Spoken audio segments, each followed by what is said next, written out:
Are you a decision maker or IT professional facing big challenges to growth in healthcare, manufacturing, and the public sector? We are sharing exactly where technology steps in to provide solutions. Featuring discussions with industry leaders, clients, and tech experts, we're proving that with the right resources, technology can improve lives. Welcome to MST Solutions Integration Station.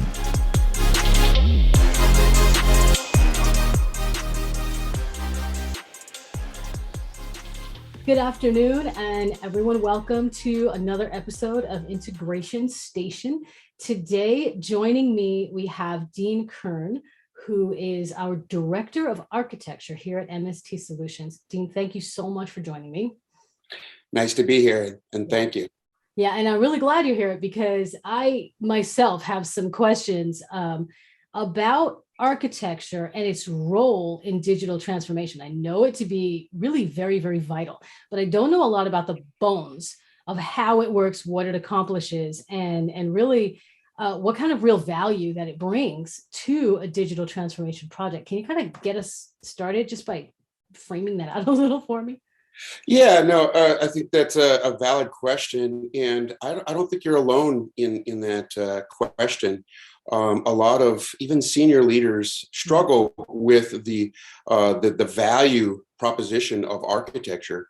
What they see is a real expensive trend, right? And so a lot of industries are looking for ways to offer value and to streamline and or bring additional return on investment. Organizations spend a lot of money developing products, services, things that require a lot of coordinated effort. And leaderships traditionally are looking for ways to do that that are aligned with their business strategy and give them directional guidance. And it's not always obvious that architecture can help with that. It's seen as something that can be useful, but it's also seen as something that's very expensive. And so there's a number of frameworks out there to help guide that. Things like TOGAF and Zachman. And these frameworks have garnered a lot of traction and a lot of publicity, but they've also maybe on the other side of that, maybe seen as a bit of overhead and cost. And does the value that it offers really offset its cost? And so a lot of leaders are looking for, some kind of guidance or some kind of perspective to help justify a very expensive trend, or what might be seen as a trend. I would argue very differently. But I would say that the importance of this is really around not necessarily the architecture, but rather the architecture with the partnership of the organization, of the business. And so it's this partnership versus salesmanship that's superbly important, right? It's what helps align the technology strategy with that of the business strategy and brings the value and offers a path forward that is the best aligned with the organization. And that's easily said, but it's much more difficult to execute on and to do. And that's where some of these frameworks like TOGAF and Zachman try to offer some insight and ways to do that. But I would suggest that a lot of the times organizations don't start out perfect. They don't start out with all their processes and people in place. It's a journey. It's a journey, and it's really understanding that journey and aligning to it that becomes very important, so that you don't over engineer or over architect, right? In that you bring just as much as you need when you need it, and that's really the key to bringing that true value, so that we can get some level of alignment and organizational value, but do it in a meaningful way, in a way that the organization can consume. Right. And so I guess to maybe boil it down, what I would maybe suggest is that the real value comes in the technical communication that architecture brings, and the alignment within or to the organizational goals, business goals, right? So yeah, I think that's the real value is around alignment and bringing organizations together in a single mission from a technology perspective into the business vision. Right. I can begin to kind of wrap my head around that one.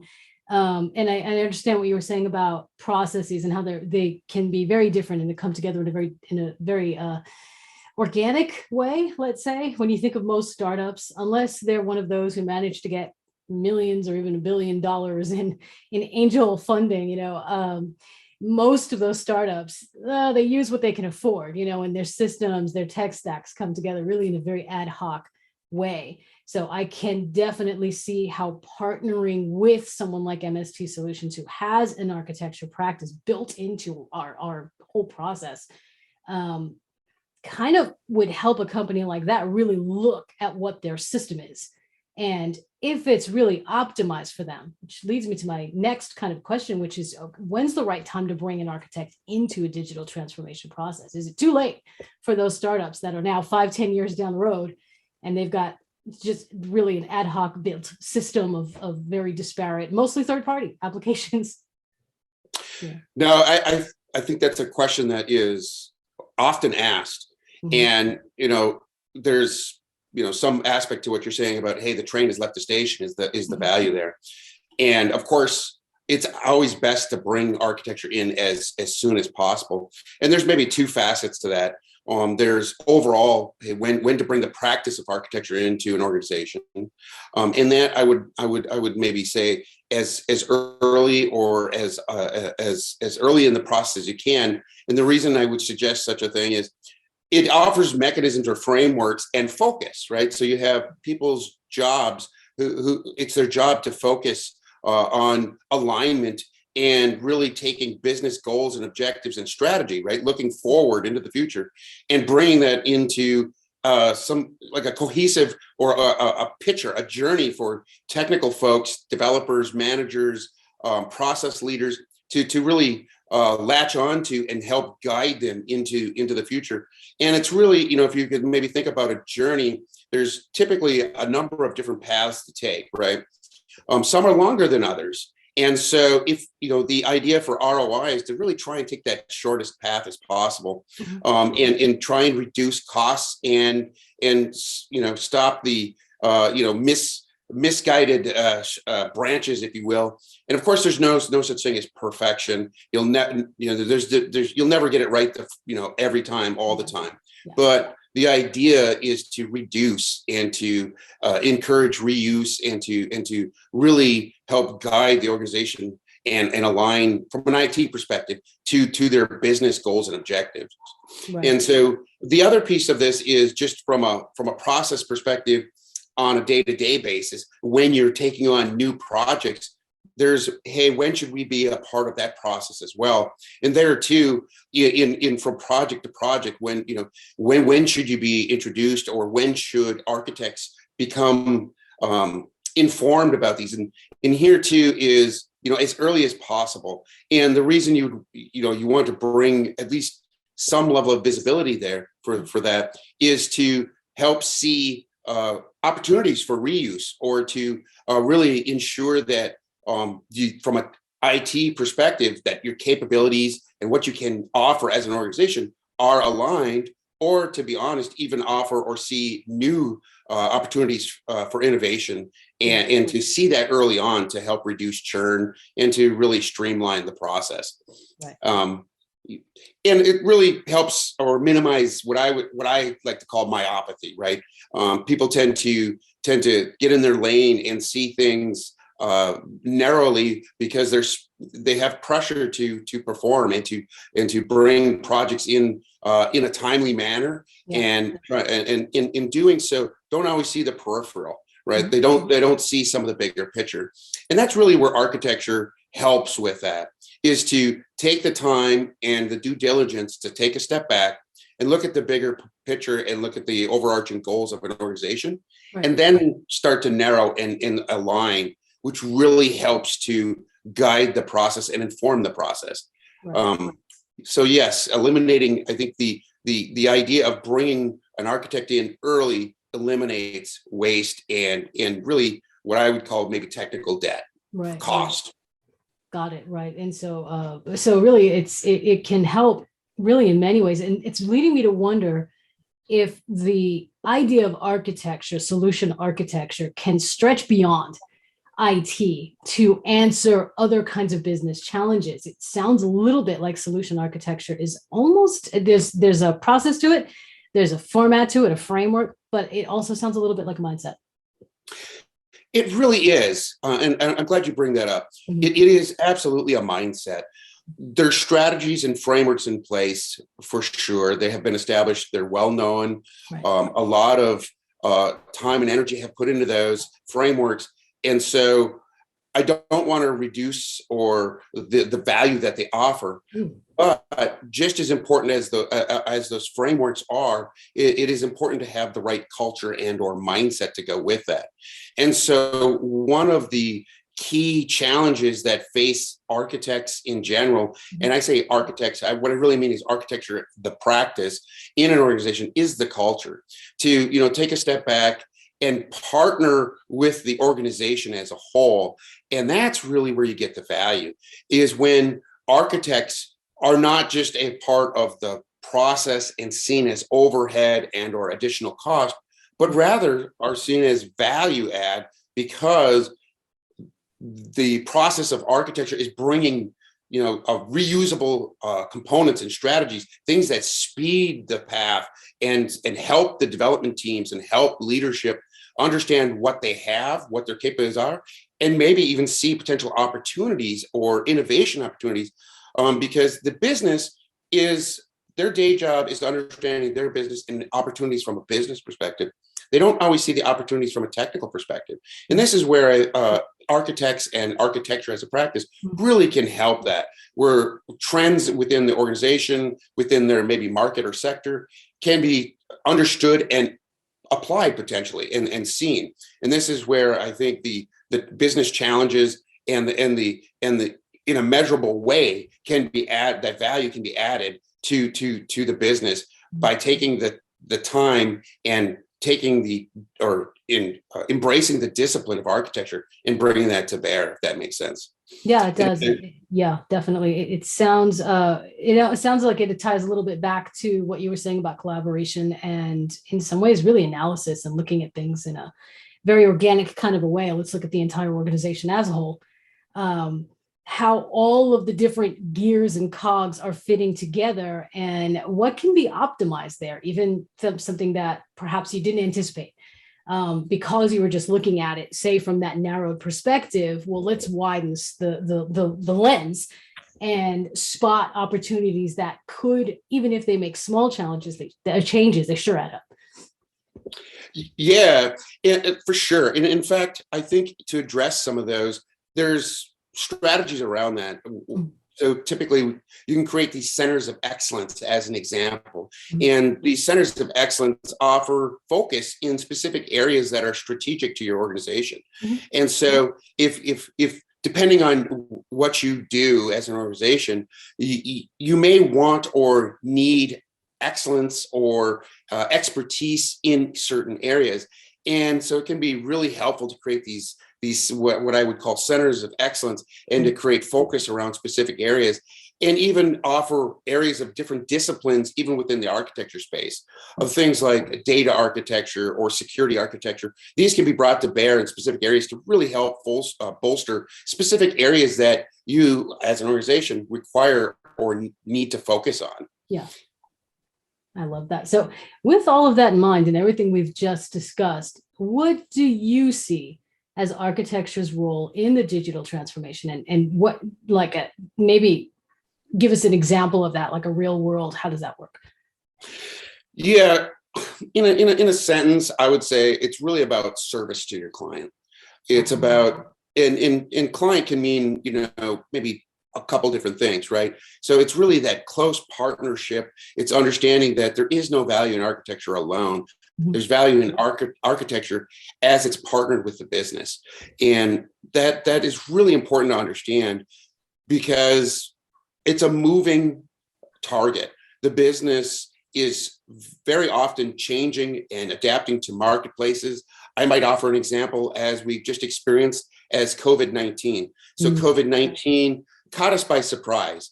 And very quickly, organizations, specifically in healthcare, had to ramp up and change and make profound changes to their processes. Huge. And and only quickly understanding and being able to adapt and make very quick changes, were you able to capitalize on maybe even be one of the few organizations in certain industries to really become successful in those areas, and make something that was really a bad, let's say, occurrence or event in the marketplace, or COVID-19, really can actually be a benefit, or maybe increase your position in the marketplace as an organization if you're able to quickly adapt and make changes. And architecture is absolutely a cornerstone to that. It helps make changes, or to make those tweaks or different things or different strategies that you need to from a technology perspective quicker and align to your future goals, right? So that you're not, oh, we need to quickly make a change or do something, and it's one-off or different. And rather than become a burden or debt, it can actually bolster your offering or your capabilities because it was well aligned and thought through with a wider or a broader vision tied to it. And I say that, and it sounds like a lot of overhead. I would really, and it is, right? But I would stress that pragmatism in architecture is just like any discipline, whether it's development or not to over-engineer, right? To engineer or to do just in time, or what I call pragmatic architecture, really, is to make sure that your architecture is in alignment with your needs and the ROI that it brings. And really, I think, and I can't coin this term, it's not, but I certainly subscribe to it. And that is perfect is the enemy of good. I think our architecture is very valuable. It offers a lot of ROI to the organization if applied in meaningful doses and in the right time. Right. Yeah, that makes absolute sense. I definitely see that architecture as a framework, as a component of a digital transformation task force, as a mindset, is really just very, very, very powerful.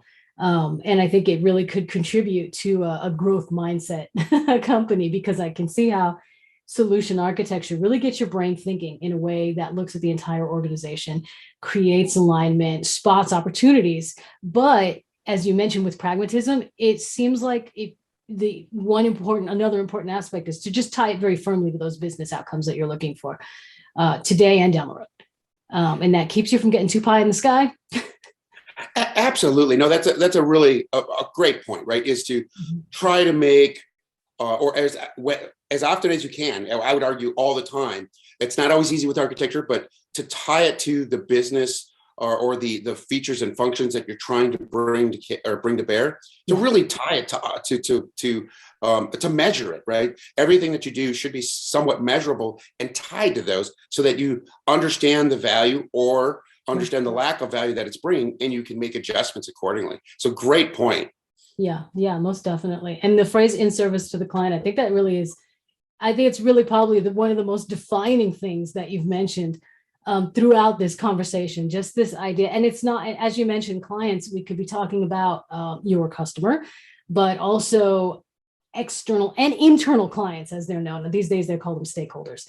And that's that idea of adding value just across the organization, whether that's your external client or your coworkers, and trying to make processes and build a system around their actual needs.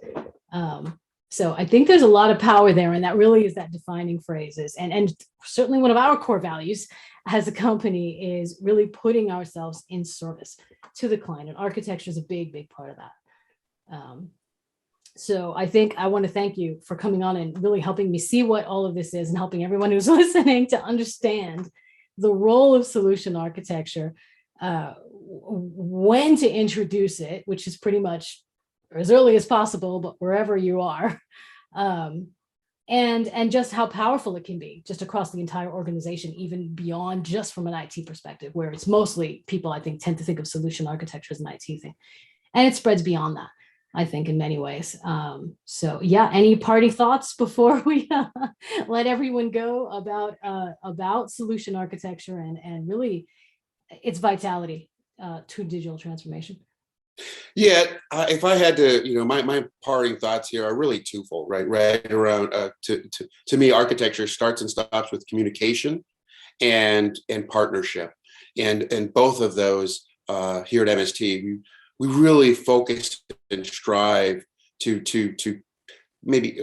surround ourselves with that as a culture, and to really foster and to make those extremely important and upfront. Yeah. And I hope that comes through. And from my perspective, I see those as very important, and try to take that into account with every decision we make. And yeah. That's brilliant. Thank you so very much. Anyone who's listening before, you know what I'm going to say. If you have any questions for Dean, go ahead and put them in the comment section below, or into the form, depending on which media you're listening through, and we will do our best to answer. Dean, thank you so much again for joining me. It was my pleasure. Thank you. I hope I'll see you again. Come on and talk to us again sometime. Thanks so much. Thanks for joining us today. For more on digital transformation, system integration, and how to use technology to drastically improve operational efficiency, visit us at mstsolutions.com.